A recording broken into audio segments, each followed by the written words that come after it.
மல்லித்தழை சட்னி தான் செய்ய போகிறேன். 2 ஸ்பூன் உளுந்தம்பருப்பு, கொஞ்சமாக கருவேப்பிலை சேர்த்து வறுத்து எடுத்துக்கலாம். கருவேப்பிலை நிறையாவே சேர்த்து செய்யுங்க. ஹெல்த்துக்கு ரொம்ப நல்லது. டேஸ்ட்டும் ரொம்ப நல்லாயிருக்கும். 2 ஸ்பூன் ஆயில் சேர்த்துக்கலாம்.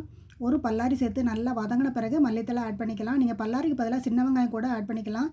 ஒரு கொத்து அளவு மல்லித்தழை சேர்த்துருக்கேன். நீங்கள் தேவையான அளவு எடுத்துக்கோங்க. மல்லித்தழை நல்லா சுருண்டு வரக்கூடிய அளவுக்கு வதங்கின பிறகு 5 பல் பூண்டு, காரத்துக்கு தகுந்த மாதிரி பச்சை மிளகாய் ஆட் பண்ணிக்கலாம். 2 நிமிஷம் நல்லாவே மிக்ஸ் பண்ணி விட்ட பிறகு கொஞ்சமாக தேங்காய் ஆட் பண்ணிக்கலாம். தேங்காய் நிறையா சேர்க்க வேண்டாம், கொஞ்சமாக சேர்த்தாலே போதும். டேஸ்ட்டு ரொம்பவே நல்லாயிருக்கும்.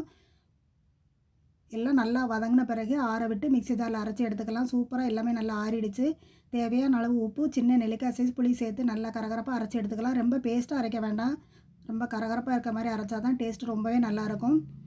எல்லா சாதத்துக்குமே நீங்கள் சைடிஷாக வச்சு சாப்பிடலாம். இட்லி, தோசைக்கெல்லாம் ரொம்ப ரொம்ப அருமையாக இருக்கும். நீங்கள் உளுந்தம்பருப்புக்கு பதிலாக 2 ஸ்பூன் பொரிகடலை சேர்த்து கூட அரைக்கலாம். ரொம்பவே நல்லாயிருக்கும். கண்டிப்பாக ட்ரை பண்ணி பாருங்கள். வீடியோ பிடிச்சிருந்தா லைக் பண்ணி சப்ஸ்கிரைப் பண்ணுங்கள். தேங்க்ஸ் ஃபார் வாட்சிங். Bye friends.